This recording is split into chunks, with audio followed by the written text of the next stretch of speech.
Benny Simanjuntak membongkar abis masalah rumah tangga keponakannya, Jonathan Frizzy, dengan Dena Devanka.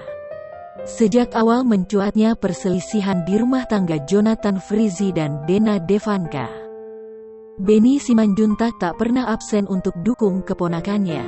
Pasalnya, Benny Simanjuntak adalah saksi mata saat Jonathan Frizzy jadi sasaran amukan Dena Devanka. Benny Simanjuntak bersaksi bahwa Jonathan Frizzy dibentak abis oleh Dena Devanka.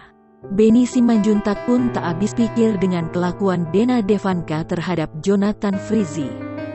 Momen pertama kali saksikan Dena Devanka bentak Ijong terjadi saat Benny Simanjuntak sedang bersantai bersama keluarga besarnya di rumah sang ayah. Tak disangka, Dena Devanka memanas lantaran Jonathan Frizzy terlalu dekat dengan fans dan lawan mainnya saat syuting.